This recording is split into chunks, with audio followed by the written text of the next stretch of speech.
creating a VM either on your machine or like working with one remotely. At least the stuff that I used to see years ago was it was just funny to think that that could be spun up and executed and then torn down in a multi-threaded environment really, really fast. Like that was kind of cool to see. And it's this toolkit that really does it. These VMs are highly optimized. Scraping Bits is brought to you by the following sponsors. MEV Protocol.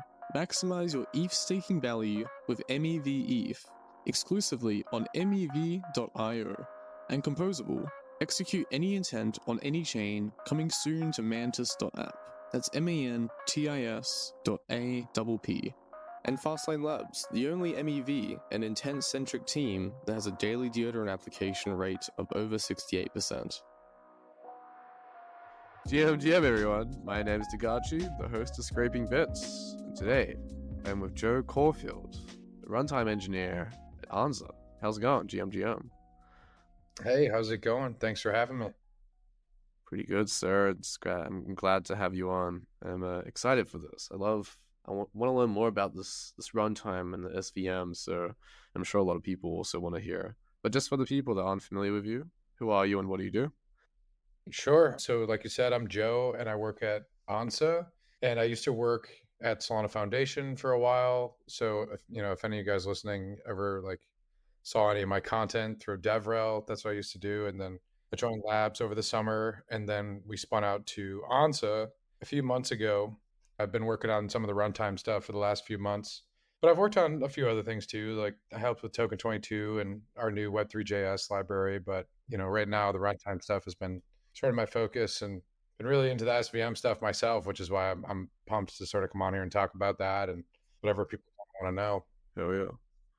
Hell yeah. Let's talk about the runtime then. So what is the runtime? Give us a TLDR, define, so we know what we're talking about. So TLDR, the runtime is basically everything that has to do with processing a transaction, and also a few different things that are involved with, like, I don't want to say consensus per se, but it's more so like cluster level things like rewards, things like managing sysbars, like stuff that the cluster needs to keep humming along. And so like the runtime on Solana, it operates on like a per slot basis, right?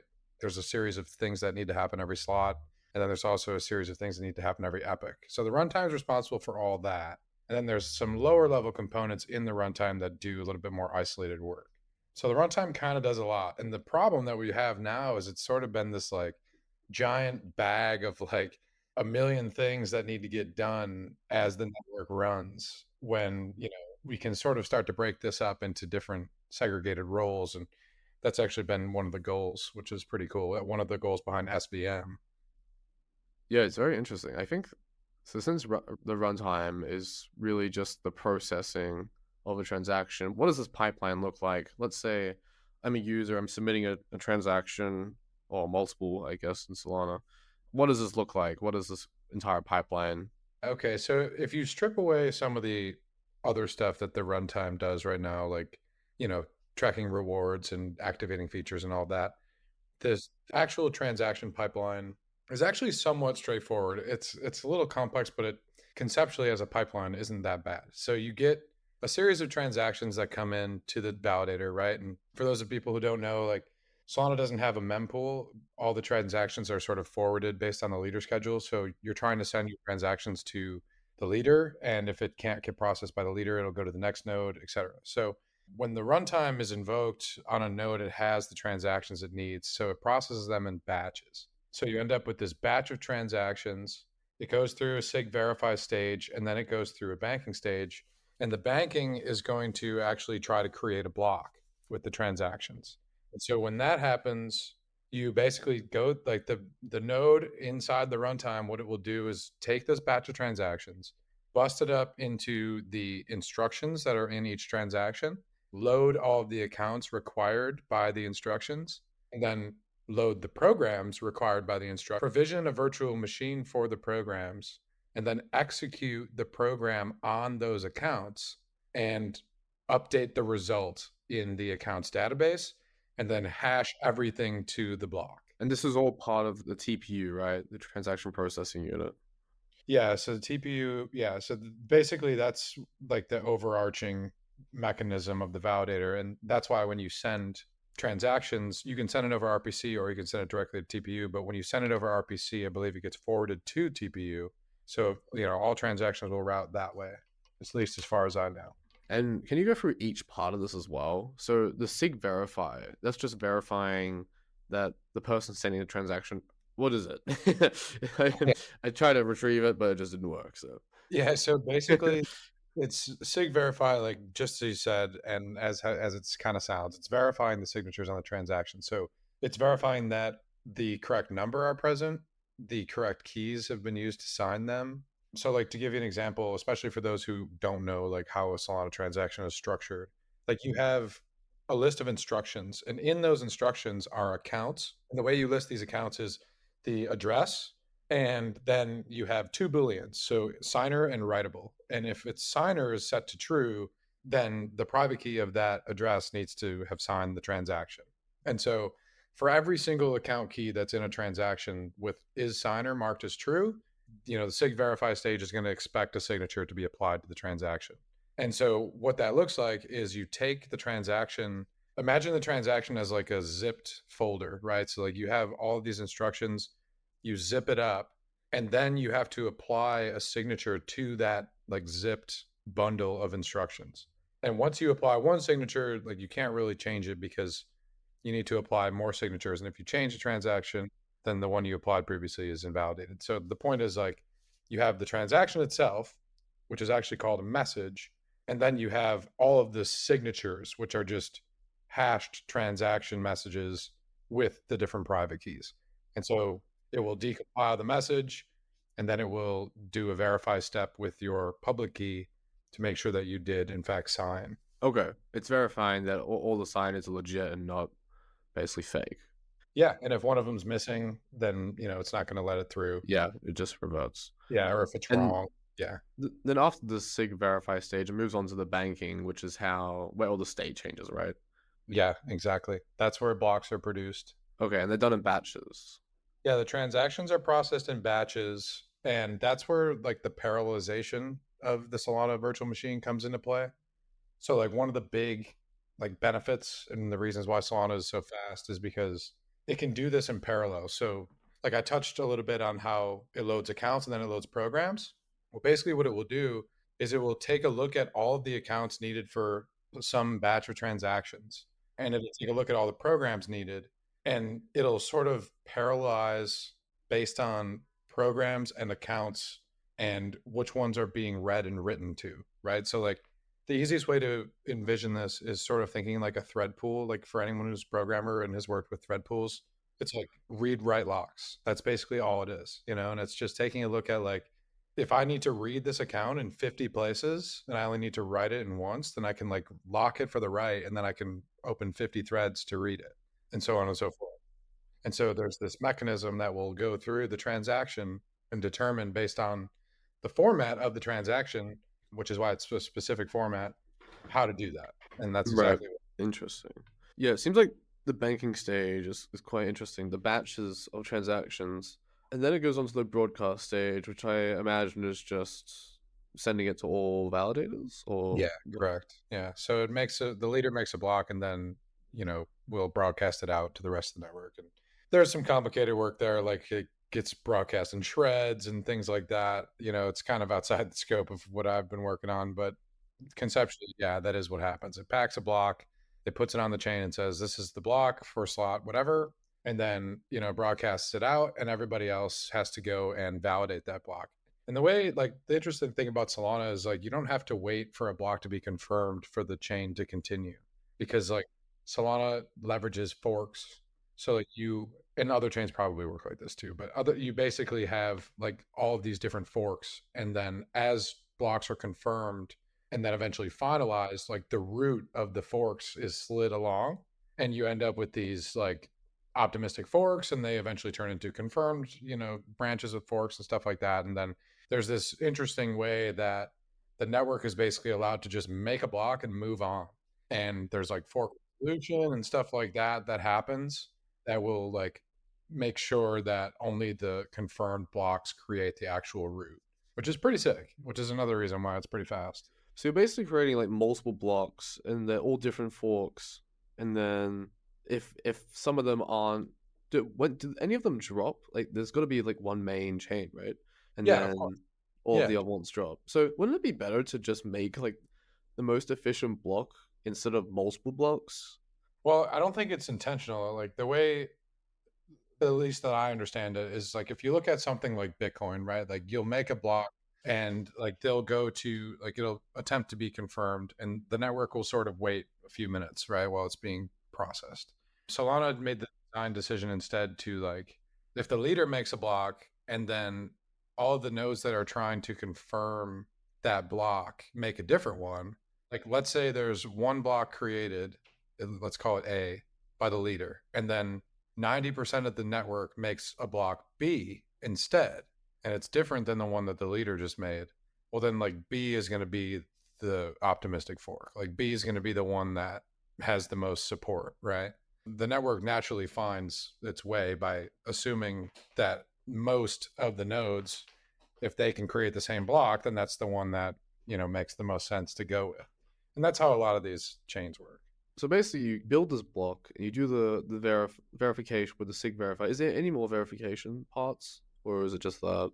Yeah, there's a lot actually. Yeah, so the SIG verify will ensure that your transaction is valid, right? Like you're not trying to change my wallet, you know. But to actually ensure that like you're producing a valid block, there's a lot. You have to have a proof of history hash, you have to have an accounts DB hash, there's a slot hash and a block hash. For a while I thought those were the same thing, but apparently they're not, like so there's a lot. And basically, like, without getting into the weeds, because I like this is outside my expertise, but if I have some set of accounts, like every node has an accounts database and they're all supposed to be kept in sync by, consensus. So like, if suddenly I try to say that like this account has a different balance than everybody else says, like my hash for my account database is going to look different, right? So like that's a way to prove that I have the same state when I started creating this block as everybody else. So there's a couple different ways that it's sort of like validated along the way. And each time you have a block produced, you have to create these hashes. Interesting. And then I'm looking at this diagram from your wonderful article here, which I'll link. But there's Yeah. also a retransmit stage, Right. and I guess that's for when a leader is assigned. Is that right? You have to like I transmit that to other people as well. have to refresh my memory on this diagram. Yeah, yeah. There's too many stages. There really is. And There's a then there's lot. a replay stage, and that's when the leader is verifying the block after the Oh, block is built. the It seems. replay is the other nodes that are verifying the Oh node yes, I that the mean, let's leader say if you're the validator, right, and you've built the block, so you got to verify it yourself. So you're like building it, simulating it, then you simulate again. right. Like you build a block and you move along, and then everybody else in the cluster has to replay that same batch of transactions and has to agree that they came to the same conclusion. Is there a bottle in this this default Solana client transaction like validation unit? It seems so many checks to build a block. There must be some, especially like when, let's say, I mean, Lucas from Jitter was saying like 50,000 transactions per second. I mean, that's a lot. When we get into something like Fire Ants, which is 1 million per second, there's got to be some ways to at least like scan all the pending transactions you have, because I imagine if your system is not up to par with like a high frequency trading system, then you might not be able to simulate everything. And maybe like some parts are a lot more computational heavy than others. Have you noticed any like bottlenecks within these units? So to say that we don't have any bottlenecks is, I think, pretty absurd. Of course, there's plenty. I think there's probably room for improvements in a lot of areas.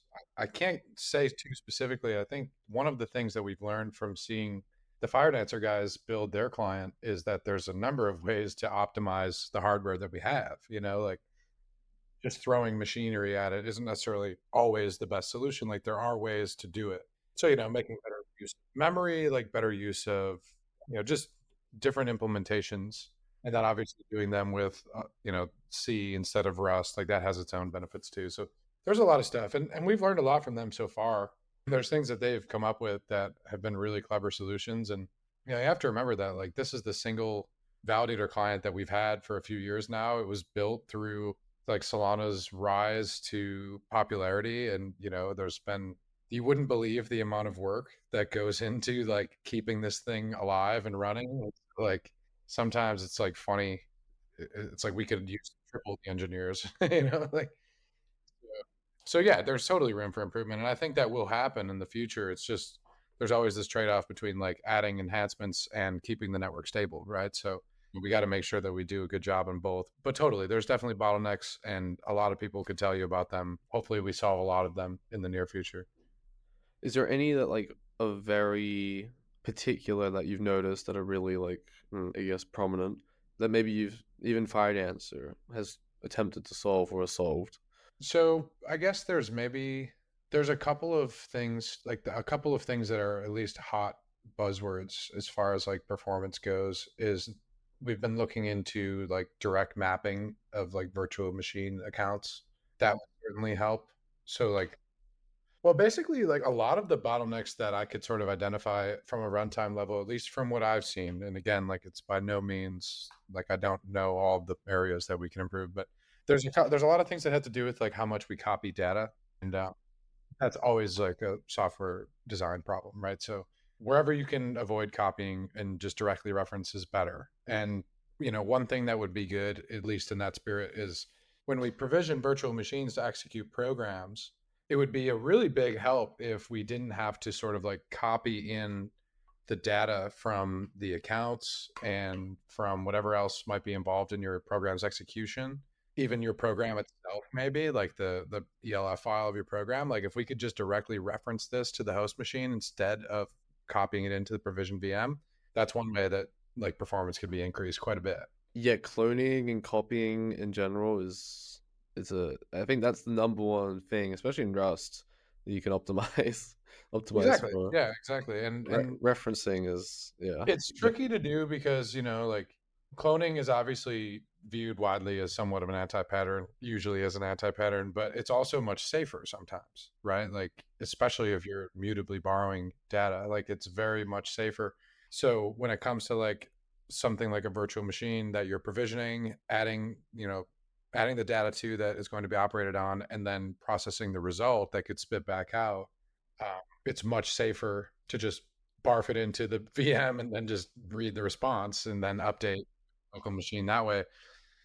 But it's worth the endeavor, right? Like it's worth going in and figuring out how to do like host to VM memory translation and figure that out. So you know, that's something that's in the works and I think will be super important. And there's other things like that that have to do with like the like because we're talking about multi-threaded execution too. So improvement on something like that cascades across all threads and then you know you can get threads resolved quicker and you can get more jobs out and stuff like that. So exponential, you know, room for improvement. Yeah, it seems like the emulation and the simulation of transactions is would be quite a heavy lift.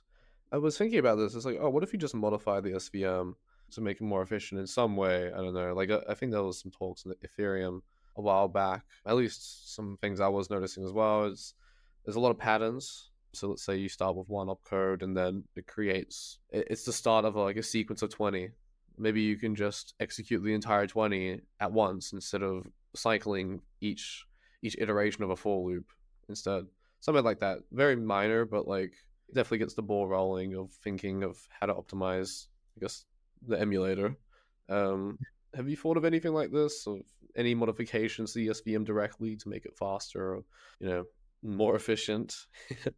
Right. Well, when it comes to like, you're talking about simulating a transaction, right? So one thing that's been tossed around that I think is kind of interesting is there's been some talks about basically making the simulation because right now the simulation is done by it's done technically by the RPC, right? Like the RPC lives on the validator and you invoke it and tell it to send a transaction, it will do the simulate job first. It does it by, you know, the runtime is what actually will do the simulation, but the RPC tells it to. If you somehow move the simulation out of the like embedded runtime. Like if it's an RPC only thing and it can become its own standalone service, then you might have room for improvement there. Like maybe the RPC provider you're working with like doesn't need to bring the whole validator runtime with it to simulate your transaction. Like that would probably be a huge improvement. So that's one idea. And that's actually what splitting the SVM out from the validator could empower is these like services that just run on servers that can have their own mechanisms for synchronizing with the current chain state and can just simulate transactions all day long and spit you back the result. And they don't have to create all the hashes, participate in consensus, bring with all the caching that the runtime does, just worry about your transaction and be done. And that's one way that it could probably be done faster. Another one big, I think, pitfall with the parallelization with the threads is the race conditions. Like, let's say there's obviously spamming is a giant problem, the congestion and all that, especially in the past few days, it's been really bad. There's a few games that go on, especially with MEV bots. It's, you're locking someone else's accounts in a transaction, and then let's say there's a few threads going, and it just you can't access transactions similar to that because it's locked. And if you just keep spamming it, then they will never be able to access their own contract or program. So that kind of race condition. Have you seen anything similar to this? Oh yeah, into the runtime? yeah, totally. It's definitely an issue. I mean, we tried to come up with ideas for how to solve that. There might even be suggestions for that in the scheduler. I don't know. I do not work on the scheduler, but I think that is an interesting point, and it is something that people use to spam everybody. But it's a tough problem to solve, right? Like, you could basically, maybe there's some ways that we can take a look at that with like the program caching. Like, for example, maybe you make it harder to write lock a program, which I think is already in place, to be honest with you. I don't actually totally know. But when it comes to straight up accounts, it's hard to do, It's hard to do. Yeah, no, yeah.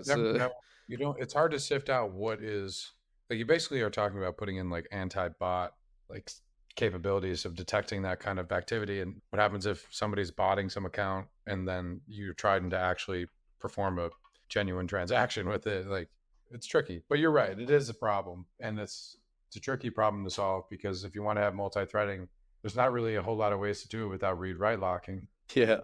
So it's kind of like I don't know how you would even solve that, to be honest. Well, I'm sure it's been talked about a lot, to be honest. I'm sure it has. And I think there's some code in there that makes some attempts at it, but it's not perfect, obviously. Yeah, I think there's a lot of tech debt in just the entire validator in general, which is Yeah, I fine. mean, dude, it's a product of like I said, like we could use triple the engineers. Like there's so much to do and there's so much that we want to do. And you wouldn't like the code base is complex and there's a lot going on. And you're talking about a distributed system with, nodes, software on their own. And it's a very complex, cutting edge setup and it's tough. Like there is definitely tech debt. And I think it's funny because you would be surprised at the tech debt that a lot of these systems that we're all familiar with. We're no exception, and it's definitely tricky. But I guess it's like a fight that needs to keep getting fought. Definitely.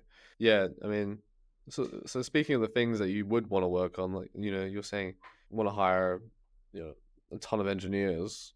What are the main kind of points you would want to work up, prioritize to make this whole system better for, validators and the ecosystem in general? Yeah, I mean, honestly, that's above my pay grade. Like I'm not even saying we're looking to hire anybody. It's just that the wish is like if we could have quadruple the engineers, like then we could maybe take some stabs at a lot of this tech debt, is what I'm saying.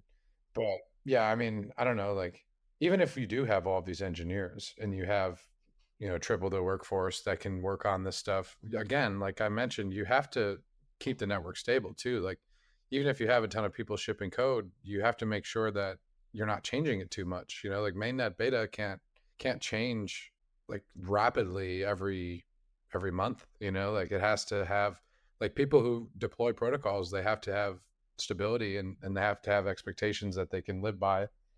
Network isn't gonna, be too unstable. And so even with all these people helping, if we were to have this hypothetical scenario, like there's still that to contend with too. So maybe it is what it is, but I don't know. I think it's probably more important to keep it stable.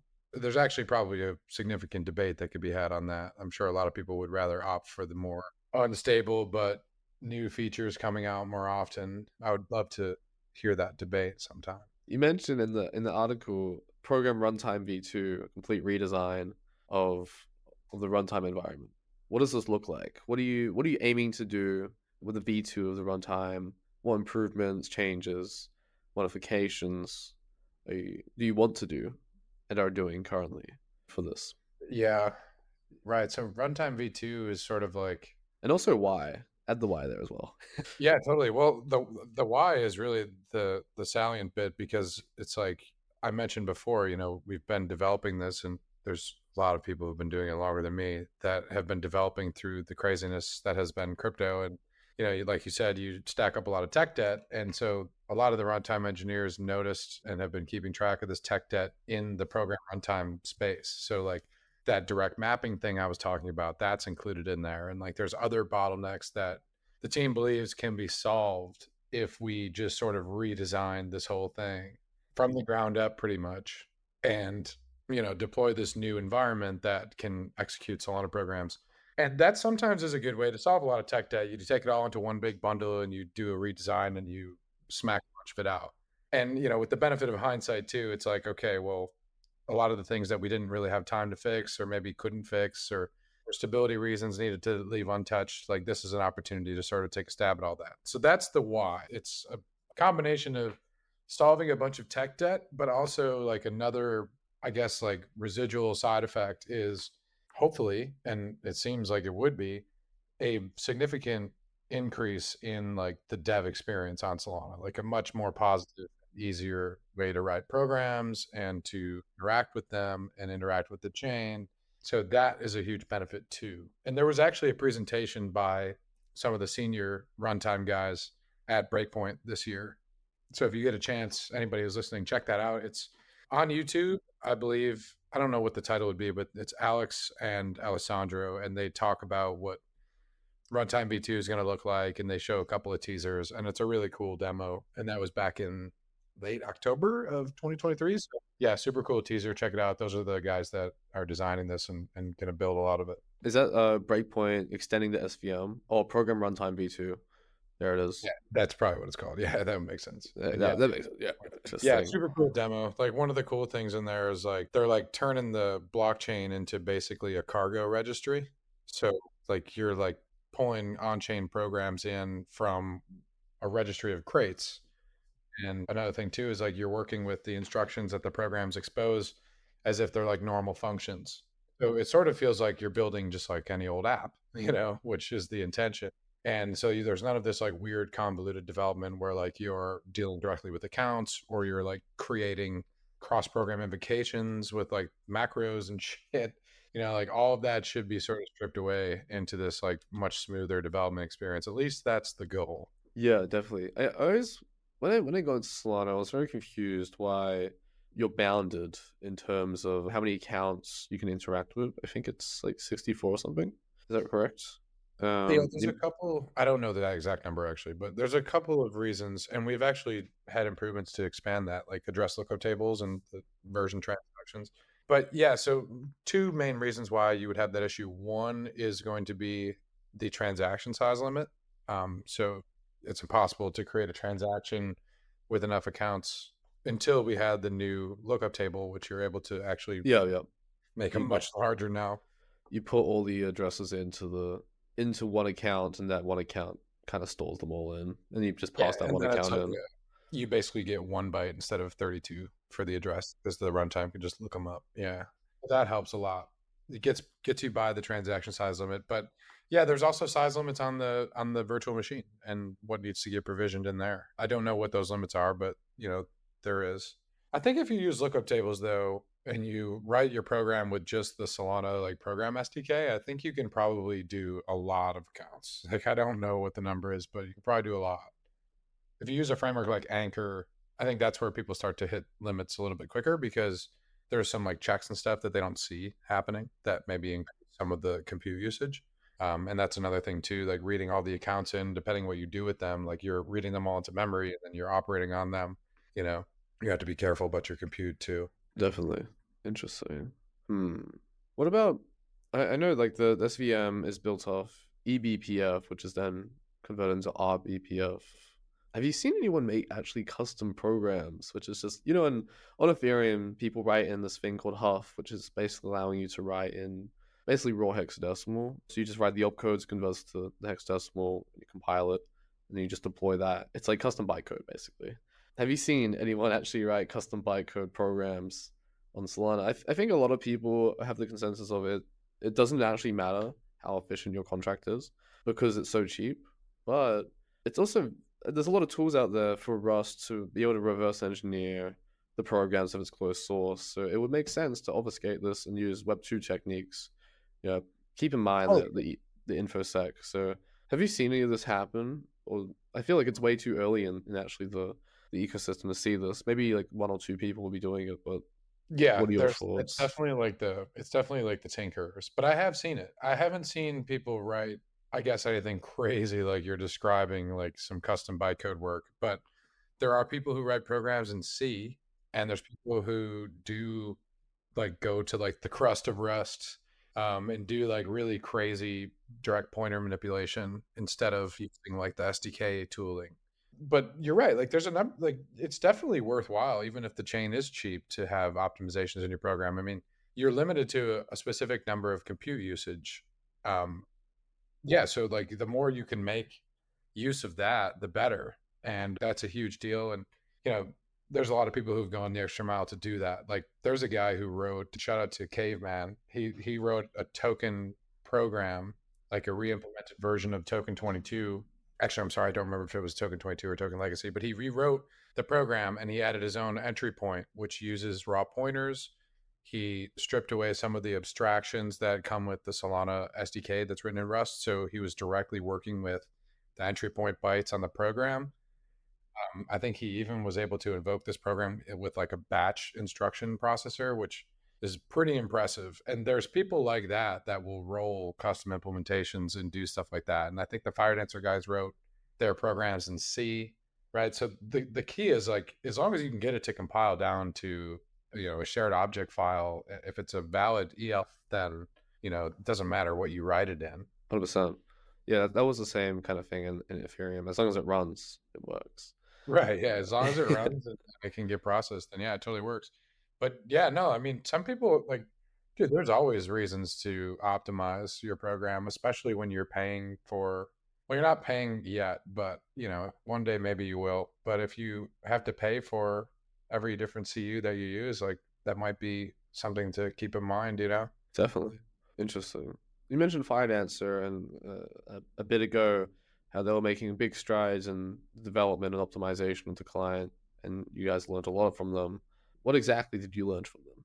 Well, I mean, they've been they've been doing things that are very complicated that I'm sort of along for the ride for a lot of the shit they're doing. But they have done things in C with their client with the benefit of being able to go through the whole stack from the beginning, right?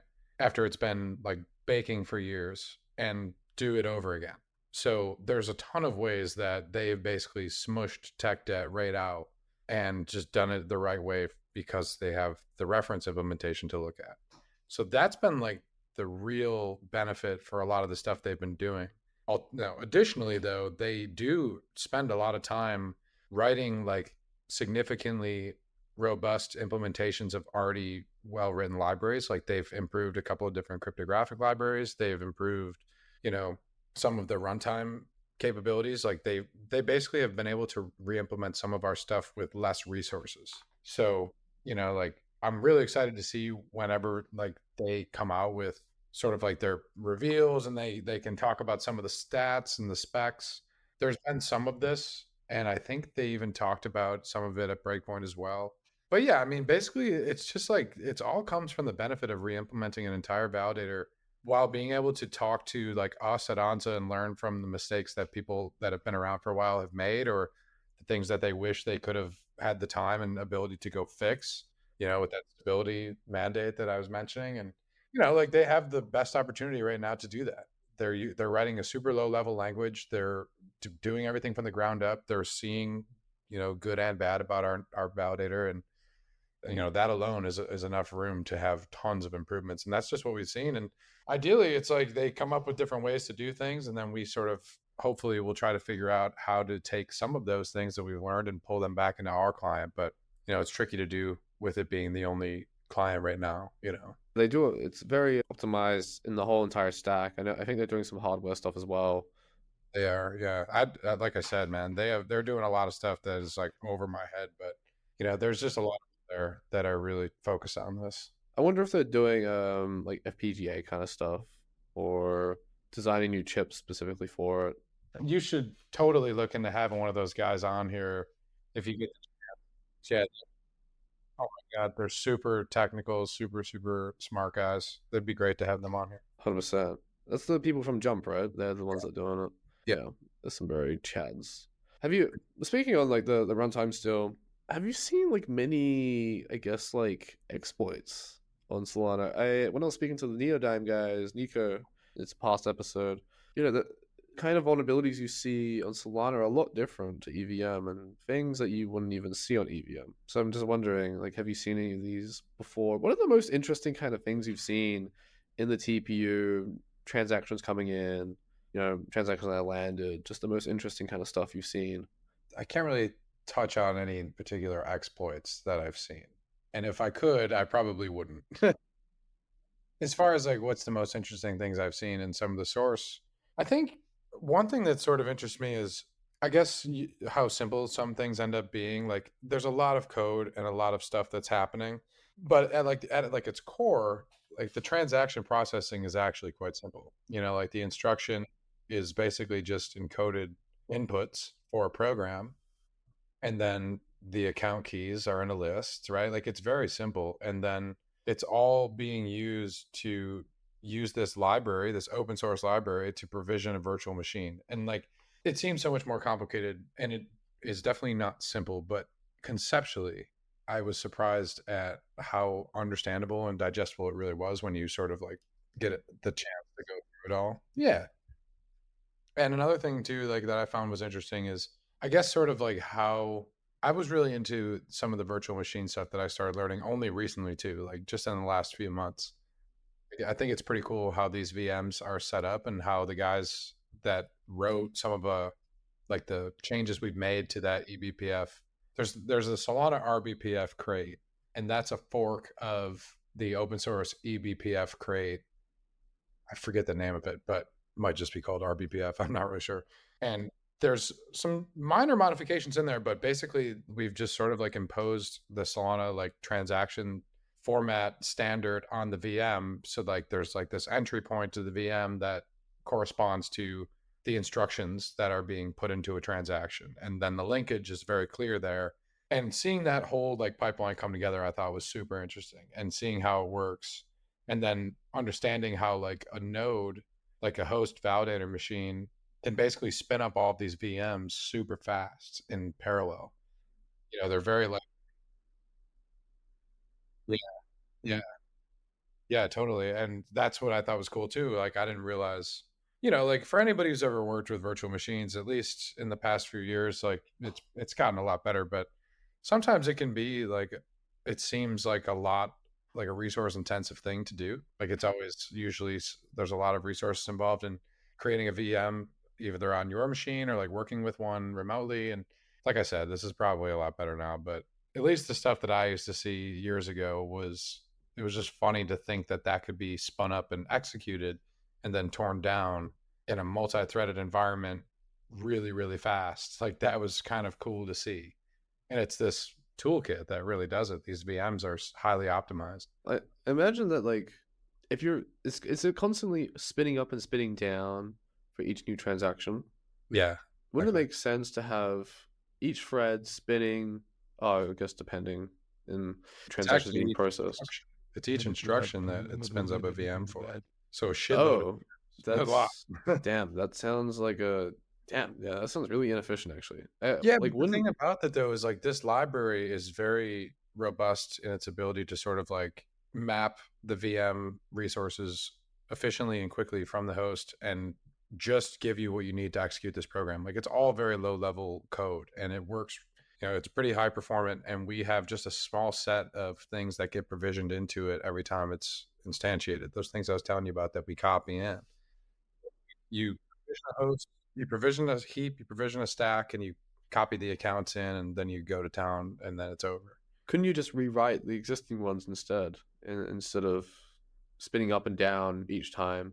So that's what I was thinking too, but it's kind of interesting because they're not really provisioned and spun up the way that you and I might think of VMs as like, I'm going to shell into this box and I'm going to like do some stuff in an interactive terminal, right? Like it's sort of like a flattened VM instance. Like it's designed to be an execution flow. Like it's a VM designed for a single program to run on with a very like specific set of resources and like a constrained environment with only the things you tell it to be exposed to, and it's designed to be like input output done.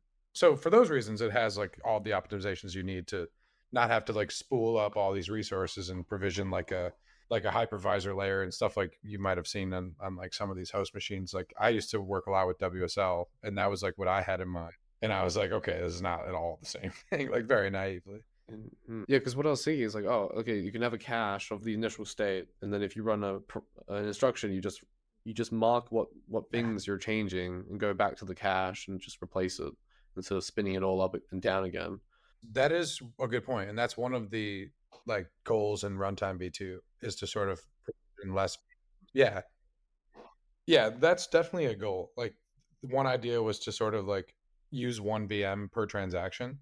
You could go so far as try to use one VM per batch, but I don't know how far we've sort of gone Yeah, with that. instead of like one VM per instruction Right. sounds like a lot of fucking VMs. I mean, dude, you couple like less VMs with the ability to like directly reference the data and not copy it, you're talking about a significant performance increase, like a pretty robust one, you know? Interesting. Yeah, I think the batches one would be very interesting, especially when we're going to like, the millions of transactions. Like, let's say each transaction has a minimum of, I don't know, or five. It's every single instruction, instruction plus the inner instructions as well. Yeah. Oh That's god. Oh god. yeah, so when you use CPI to another program, it has to do the same process. It has to provision a VM. So it's doing every single one, but wouldn't the state be changed when it's going from instruction 0 to like instruction 2? Like Yeah. there's a lot of state changes, so it must be recording that, then Yep. spinning down, then spinning up, then putting that state back in. Exactly right. It's called a syscall. And basically what happens is like when you invoke at the 0 layer the program, the response you get from the 0 layer program is the one that goes back for the instruction processing, right? Like instruction 0, that gets to my program, and when my program finishes, the results come back. When the program itself goes to another program through CPI, it's going to make a syscall, which will basically pause the execution of its current VM, go tell the host to provision a new one, and do the same thing in like a sub task, a sub process. And then you're right, exactly right. Update that result with the result of that VM execution, and then come back to the executing program and continue to operate on it. And then the aggregate response of all of those like sub processes are in the response of like your layer 0, if that makes sense. Why is it spinning up a new VM instead of going the single VM? I don't understand that. Like, Because yeah, that's the way that these VMs are designed. Like they're designed for a single program to just be executed across, like it but doesn't that's have an instruction. Like instead of spinning up for each new instruction, it could just keep the same VM and execute the instruction on that VM and see if it fails. If it fails, just revert. But like, why is it right. spinning up? Or is that just like a design flaw, basically? Well, there's a couple of reasons. Like one, we would have to change the mapping of the data in these VMs, right? Like we'd have to be able to allow for more than one program to be mapped into it. Right now, that's obviously not the case. Like there's an address space for like stack, heap, program, and inputs. So we just have those 4 right now. And we would need to figure out how to add more. Like, do we need separate stacks and heaps for each program? Like, we probably need a separate address space for each of those. We probably need to duplicate all 4 for every program that gets put in there. And then, what's the limit and things like that. And I'm not really sure why we haven't explored that yet. I'm sure these guys have been looking at it for a while. Like the guys who did the demo at Breakpoint and stuff. Yeah, definitely. I'm sure that they have been looking at it. And it's part of the Runtime V2 idea at least. But you're totally right. There's definitely ways that you could do that. And like I said, the idea of putting one VM on one transaction, I think, is rooted in that philosophy of like, okay, how much can we push this thing, and can we just keep it, basically keep it active with all the resources provisioned in it and just invoke it until the transaction's done? And maybe you can. It Yeah, seems like, especially well, yeah, it definitely could. But yeah, I guess it comes back to the same thing. It's like, oh, there's a lot to be done, not enough hands on deck, and you got to kind of prioritize. I wonder what the prioritization is right now. If this isn't it. basically our priority right now is just maximum stability, man. Like we want to make sure the network is solid, and That makes sense. Yeah, don't want to do like that's experimental break everything yeah, changes. you can't. It's got to stay stable, and people have to be able to trust that it's going to stay up. And Yeah, that makes sense.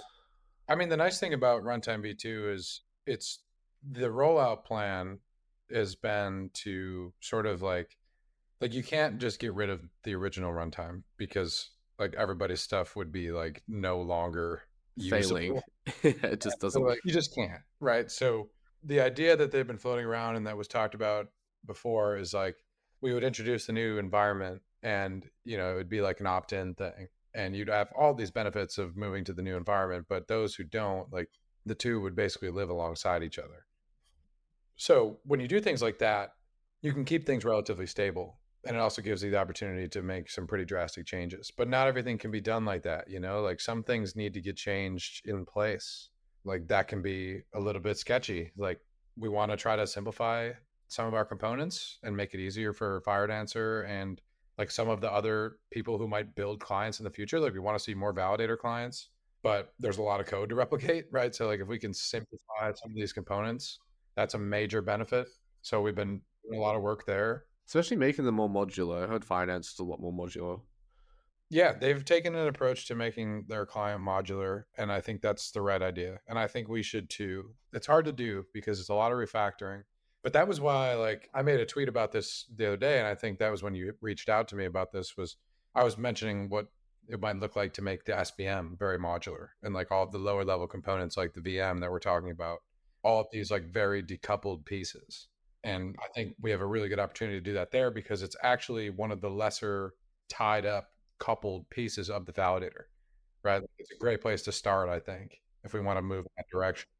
I think it's very easy to actually create a VM. Like I made an emulator for the EVM in quite a Yeah. short amount of time. Oh So yeah, it's not difficult to do. It's the library itself that we've forked is awesome. It doesn't look like we've added a whole lot. I really don't know though. Somebody might tell me and be like, "We worked on this for years." But spent my whole life on this. yeah, right. Like how dare you? But it is like relatively straightforward, right? It's like give me what address space you want to have what in it, and I will give you an environment to execute an x86 program on. And it's like that's all you really need to care about. We do a lot of stuff with like just-in-time compilation and like caching to optimize the runtime even further. That's like the program runtime aspect of things. Yeah, I think caching is probably like the major thing you could definitely do. Like copying data over and over again is probably the largest bottleneck and the easiest, like low-hanging fruit. Maybe not easiest, but like the most performant. And then you can get into like more the algorithm stuff. At least that's what Yeah. I'm getting a sense of now with my model of this. No, It's that's true. I think the caching works quite well though. Like I wouldn't necessarily say it's a bottleneck. It's just a difficult thing to get right. Like you're talking about just-in-time compilation caching across multi-threads. It's tricky to do, It's like how does one yeah, anything multi-threaded is hard. Yeah, but I think it works quite well. I mean, you can see the effects of it. I think it's not anything particularly new. I don't know exactly when we started doing that, but there's a couple of dudes that work on it that like it's been a long time in the making, but it's been live for quite a while. And that's how like Solana works with a lot of these program compilations. It really will cache it all and it will recompile it every so often. It depends on how often your program's invoked. Like if you're a program that gets used a lot, like you might get compiled less. If you're Exactly, yeah. If rare, it's like a major one, like a yeah, program that just is always used, like yeah, like why token, keep loading it? right? Right. Exactly. It just caches it up, and then until it's changed, it doesn't need to recompile it. But it also does it at the halfway point of every epoch. I'm actually curious because one big tool that kind of changed and like blew up the development experience on Ethereum was something called Foundry. And there was like a predecessor to this, but everyone kind of knew it, of Foundry. And it was called DApp Tools, was the predecessor. But then it got converted into Foundry, and then Reef came out, and REVM. Basically what it is, there's this feature that allows you to fork the current state of the network. And basically how it works is when you are trying to test something, test a contract, and you deploy, or you're using something off mainnet, and you want to use a specific state, it's like a slot, it would actually like load that into a cache, and then you can modify it, and when you're done it just clears it back to default or what was originally there. And this allows you to actually test on mainnet. And I think there's nothing like this on Solana. I think it was because there's so many accounts to actually interact with. I think you could do it actually. Yeah, you doesn't, can.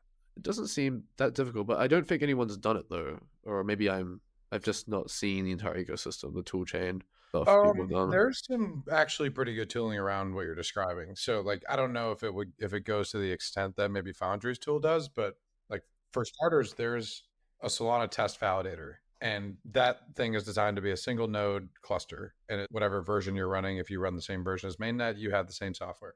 And what you can do is you can actually clone down accounts and programs from mainnet or testnet. Yeah. And so you can do like you can do a lot. You can clone the stuff down. You can to a different slot. You can simulate all the different like on-chain data like sysbars. And then there's tools that have come out that have wrapped that to make it a little bit easier to work with from like, let's say like you're testing in JavaScript or something like that. So there's some really good tools. Yeah, I would say that's like without knowing the extent of the Foundry tooling, I would say that it sounds pretty similar to. There's a lot of cool stuff from Metaplex. There's a guy, shout out Thorsten. He's built a lot of awesome tools around that too. My colleague Loris, like there's a lot of cool tools around the local validator that have come out. Sorry if I'm forgetting anybody. There's a couple of guys out there. They're just screaming in the background like, oh man, he's dead to me now. Yeah, there's a lot. There's a lot. But yeah, the test validator itself has been awesome. And like that was one thing we struggled with when I was at Foundation was like we were trying to get more people to use the test validator because like so many people, especially those who come from like an enterprise background, like enterprise development, they'll just go to DevNet, and like they'll just go deploy their thing and like test around with it.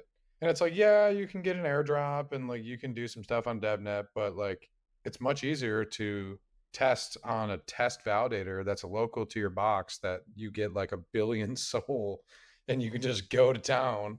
And so like introducing people to that concept was always like a big eye opener because they were like, oh my God, this is way better. Like it's faster. I don't have to deal with like rate limits. Definitely, yeah. So Agave. Fuck. Yes. Yeah, with that, what were like the challenges of actually changing like the runtime? I assumed you changed it.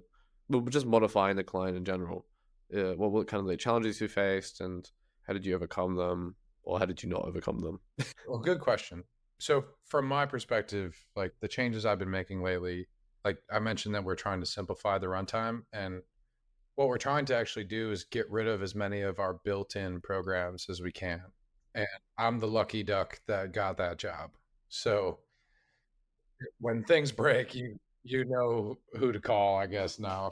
I'm going to be the guy. But anyways, so like making those changes has been like that's been a pretty direct change that needs to be made. Like that you need to give the runtime the capability to evict these programs and replace them with on-chain programs, which that doesn't exist or it hasn't before. It will now in hopefully a few days. But ideally, like that's been a significant change. And then like, once these programs come out, you can start to drop some of this code from the code base. To answer your question, like the experience is kind of what you'd expect, right? Like there's a lot of really, really smart people that work here that are very attentive to this code. And so like you've got to go in and do your research. Like when you work on stuff that's live, like it's like any production environment, like people are going to make sure it's tip top. And so it's been pleasant, but it's also been pushing me to learn exactly how all of it works, right? And like I wrote that paper you mentioned because I really needed to like fully understand how everything worked before I tried to introduce the changes. Otherwise, like, it's good luck, buddy, like, so that's been good. And it's good to see. It's always good to see that there's a ton of smart people who really do care. And just like I said, it's as you would expect, like pretty good, rigorous review and definitely want the best code going in there. Yeah, 100%. Yeah, it's a really big fucking repo. There's a lot going It on. is. It is. So the only way to really understand is to just write about it yourself. Like writing articles is phenomenal in fully grasping, because if you can't teach it to someone else, you don't really know it. And that's Yeah, what exactly. articles do. It's like condensing your thoughts. It's my entire intention. Like exactly what you said. Like I Yeah, was going I did the through, same thing. I saw your list that you sent me earlier. Really, like going through the code, I was like, the only way I can actually grok what I'm looking at fully is to like try to put it in a paper where I could like explain it. And yeah, that's exactly how it went. And it works. It works really It well. totally works. It really does. And like you find the gaps when you do that, you know? Sometimes you'll be like, all right, well, it's not something I need to know, but like I guess I I can't like should leave this I paper should know unfinished. it. Yeah. Yeah, so that is a super good exercise to do. And like a lot of people really interested, like were interested in that particular subject. And it was great to have the support from a lot of the people who read it and were pleased to see such, content.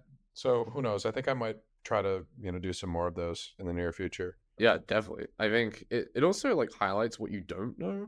So then you can like go hammer into those parts. But I 100% agree. It's definitely like a holy grail if you want to like accelerate learning.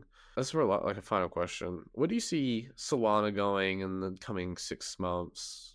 The short term, long term, I guess with runtime, the stuff you're doing, but also just in general. Where do you see the entire ecosystem going and whatnot? Yeah, that's an interesting question. So there's a lot of aspects to like an answer for that, right? Like from like a technical like core development perspective, I think if you just go through like the SIMDs and you go through like some of the stuff that people have been talking about in Discord, there's a lot of really interesting developments that are basically either in the pipeline or being actively like talked about and discussed. So I think by the time like let's say 6 months from now, that'd be what, October, like there's only so much yeah, there's only so much we can ship in 6 months, but I think you'll see some interesting changes go into, like, future releases that would be sort of planned for the future.